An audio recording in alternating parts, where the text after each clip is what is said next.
Welcome to the deep dive. Today we're diving into something kind of crazy. You ready for this? Haha. Always. Shoot. The idea that time itself has boundaries. Oh, wow. We'll be exploring how this, instead of being all doom and gloom, Right. can actually be like super empowering. I love that. Yeah, we'll be looking at the work of Thomas Moynihan. Okay? He's a researcher who focuses on these existential risks. Oh, interesting. And his book, X Risk, How Humanity Discovered Its Own Extinction, really gets into it. Okay, so for most of history, like way back when, humans were all about eternity. Mm-hmm. That idea that time just goes on and on forever, it was comforting, right? Oh, yeah, definitely. If time never ends, then everything kind of comes back Well, around. a cosmic reset button. Exactly. No pressure, right? Right. But then science, science had to come in and throw a wrench in things. Had to shake things up a bit. Totally. Discoveries about the age of the Earth, evolution, and then, boom, the Big Bang Theory. Yeah. All these things pointed towards time having a beginning. Okay. And maybe, just maybe, an end. Whoa. So how did people react to this? Right. It must have blown their minds to realize that, hey, maybe things don't go on forever. Oh, it was a huge shift. Think about early geologists. Okay. They struggled big time to accept that Earth even had a history, like a story with chapters. Right. Then we find fossils of creatures that are totally gone, like extinct. Oh, wow. And that just rocked everyone's world. So we went from thinking everything's always been here to realizing that, poof, entire species can just vanish. Yeah, it's heavy stuff. Totally. Like, gone forever, no coming back. Gone, just like. And then Darwin comes along with his theory of evolution and really solidifies this whole understanding. Okay. But life wasn't just magically appearing, Right. It was evolving over these incredibly long periods. Yeah. Each species having its own unique journey, but a finite one. So each journey has an end. And this idea of finite journeys, it didn't just stop with Earth. Nope, it went cosmic, baby. It went all the way to the universe itself. The whole shebang, the Big Bang Theory, remember? Okay, yeah. Proposing a definite start to the universe. Uh-huh. Well, that really challenged this idea of a cosmos that just eternally cycles. Oh, I see. Suddenly, life arising and eventually fading away on a universal scale wasn't just a thought experiment. Right, it was like a real possibility. Exactly, a possibility we had to grapple with. So then, what does all this mean for us, right here, right now? It's a big question, right? Totally. It means that maybe our actions carry a lot more weight than we ever imagined. In a universe with a limited lifespan, there are no do-overs on a cosmic scale. Wow. Like every choice, every action, it leaves a mark. That's kind of intense. It is, but it's also empowering. How so? Well, we're not just cogs in this endless machine anymore. We're participants in a story with real stakes, real consequences. That's where the empowering part comes in, right? Exactly. Knowing that our actions matter, that we can actually make a difference. It can be a call to action, hey, let's make this time count. Absolutely. It's an invitation to really embrace our limited time. Right, to make the most of it. And to think about the legacy we want to leave behind. Whoa, mind officially blown. So instead of being overwhelmed by the vastness of time, we can actually feel empowered by how precious each moment is. I love that perspective shift. Me too. But how did this shift even happen? Yeah, how did we get here?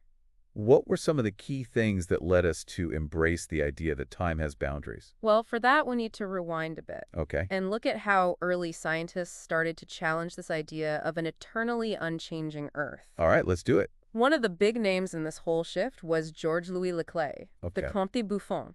Interesting name. I know, right? So tell me about him. So back in the 1770s, he had this radical idea. What was it? That the Earth itself had a lifespan, a beginning and an end. Yeah, pretty wild for the time. Totally. He was saying the Earth wasn't just always here, hanging out. Yeah. That it actually had a start date. Wow, that must have ruffled some feathers back then. Oh, yeah, big time. It was a pretty radical idea for the 1770s. I bet. And get this, he even tried to calculate the Earth's age. No way. How did he even go about doing that? Using some, let's say, creative methods for the time. Okay. But he came up with a number around 75,000 years. 75,000 years. I'm guessing that's not quite accurate. You're right. It's way off from what we know now. Yeah. But the point is, he was trying to put a limit on it. To say that Earth actually had a beginning. Exactly. He cracked open the door to this idea that our planet has a history. Like a story with a beginning, middle, and maybe even an end. Exactly. So Buffon, he's putting time limits on the Earth. Right. But what about life itself? Like, was the idea of extinction already a thing back then? Not really, no. Even though the evidence was piling up that Earth had gone through some serious changes. Yeah. the concept of extinction was still like super controversial. Really? People were clinging to this idea that species could just like spontaneously appear. Wait, so they thought no ancestors, no evolution, just bam, new creatures. You got it. It sounds crazy to us now. Yeah, kind of. But that's how some folks explained the variety of life back then. They couldn't wrap their heads around entire species just vanishing forever. Yeah, that's a tough one to swallow. Right, like poof, gone, it's heavy. Definitely. It's a big conceptual leap to make. For sure.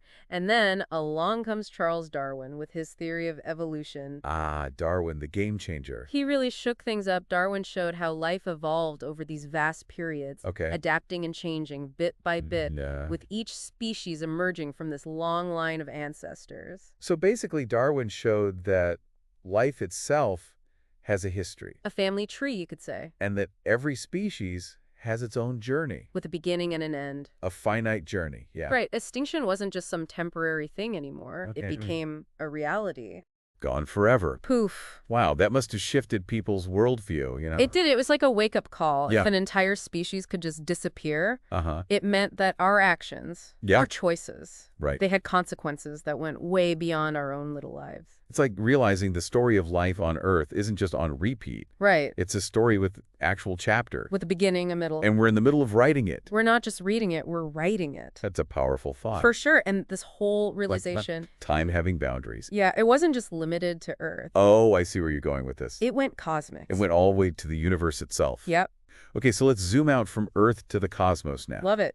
How did this idea of time having boundaries, how did that impact our understanding of the universe as a whole? So for the longest time, even when we started to figure out that Earth and the sun weren't going to be around forever, people still held on to this belief that the universe itself was eternal and unchanging. Eternal, unchanging. Yeah, like a comforting blanket in a way. Yeah. It made people feel like even if our planet eventually went kaput, the universe would keep on trucking. Eternal cosmic dance party. Exactly. But even that sense of reassurance, it started to crumble. What happened? Science happened. New discoveries, new observations.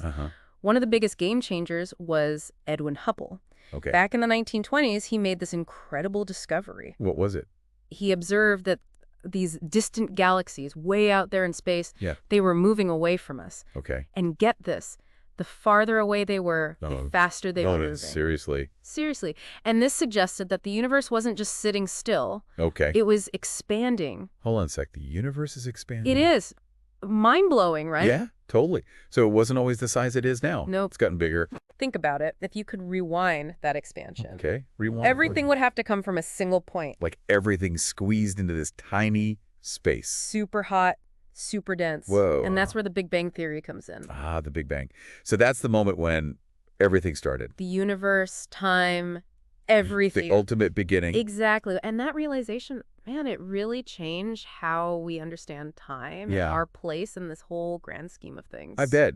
It must have been a massive shift to go from believing in an eternal universe to suddenly accepting that it all started with this huge, dramatic event. Absolutely. It was like, whoa, we have a cosmic timeline now. Right. The universe wasn't just this unchanging backdrop anymore. It had a history, a beginning. And maybe an end. Potentially, yeah. And that made our existence feel a lot more, I don't know, precious. And maybe a little fragile, too. Maybe a little, yeah. So instead of this eternal, unchanging universe, we suddenly have a universe with a story. A beginning, a middle, and maybe an end.